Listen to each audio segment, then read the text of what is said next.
बहू, राजी बेटा, ये तुम्हारी नई माँ है। आओ इनके पाँव छुओ। ये क्या पापा जी, आपने मम्मी जी के होते हुए दूसरी शादी क्यों कर ली? राजीव देखो जरा अपने पापा जी को। पापा, आपको शर्म आनी चाहिए, शर्म। इस बुढ़ापे में आप मम्मी के होते सोते दूसरी शादी करके आ गए हो।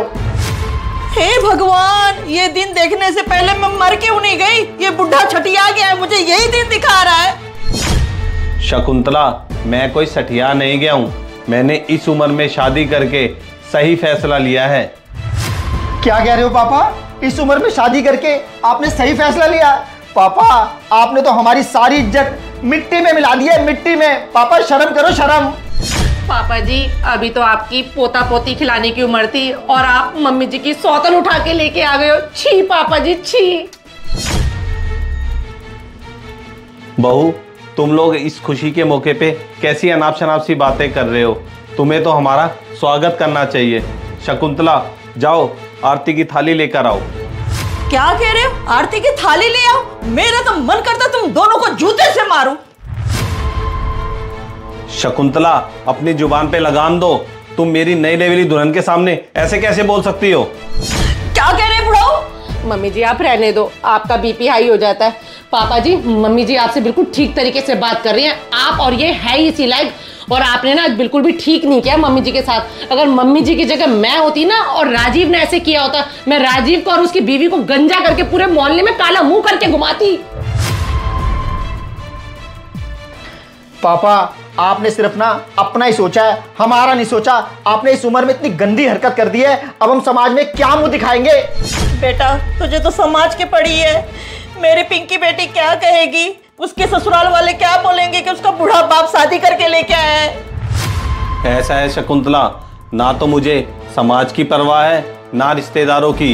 ये मेरी जिंदगी है, मैं अपनी तरीके से जीऊंगा। इससे तुझे क्या? क्या कह रहे हो? उससे मुझे क्या? सुहागन औरत जीते जी मर जाती है जब उसका पति दूसरी शादी करके ले आता है। हाँ पापा जी, मम्मी जी बिल्कुल ठीक कह रही है। आपने मम्मी जी के होते हुए दूसरी शादी क्यों कर ली? आपको किस चीज की कमी थी? हमें इस बात का जवाब दे दो, आपने ऐसा किया ही क्यों है? बहू, तुम लोग जानना चाहते हो ना कि मैंने इस उम्र में दूसरी शादी की क्यों? इसके जिम्मेदार तुम लोग हो। मैं जब भी तुम्हारे पास आता था। डॉली, ये वाला होटल ठीक रहेगा। देखो यहाँ से पहाड़ों का व्यू कितना शानदार दिख रहा है, पूरा शिमला दिख रहा है डॉली यहाँ से। राजीव, ये वाला होटल बिल्कुल ठीक रहेगा।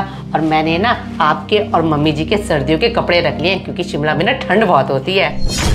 बहू, बोलो पापा जी। तुम लोग शिमला जा रहे हो और अपनी माँ को भी लेके जा रहे हो, मुझे भी साथ लेके चलो।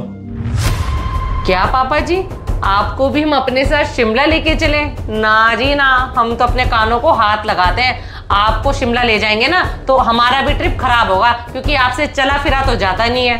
पापा जी, डॉली बिल्कुल ठीक कह रही है। याद है पिछले साल हम आपको मसूरी ले गए थे और आपके घुटनों ने जवाब दे दिया था, और हमारा सारा ट्रिप पापा जी आपकी वजह से खराब हो गया था। इसलिए पापा जी इस बार हम आपको शिमला लेके जा रहे हैं, हम सिर्फ मम्मी को लेके जाएंगे। आप ना बस घर ही बैठो अब। ठीक है बहू, तुम लोग जाओ, मैं घर पे ही रह लूंगा।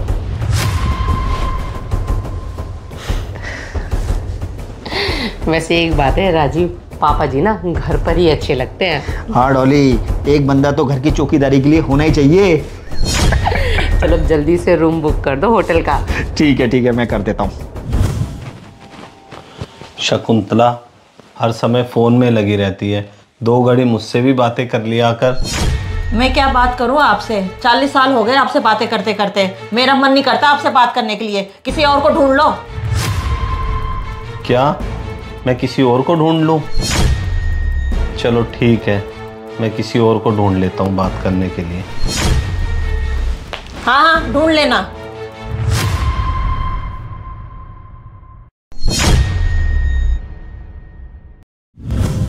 मेरा भरा पूरा परिवार होते सोते भी इस घर में मैं अपने आप को अकेला महसूस करता था, और तुम ना तो मेरी इज्जत करते थे और ना ही मुझे पूछते थे। और ये बुढ़ापा भी मुझसे अकेले कट नहीं रहा था, इसलिए मैंने मजबूरन दूसरी शादी की। अब दूसरी शादी करके जो मैंने करना था वो मैंने कर दिया। राजीव, बहू, अब ये तुम्हारी दूसरी माँ बनके इसी घर में रहेगी। चलो सुमन, मैं तुम्हें तुम्हारा कमरा दिखा दूँ।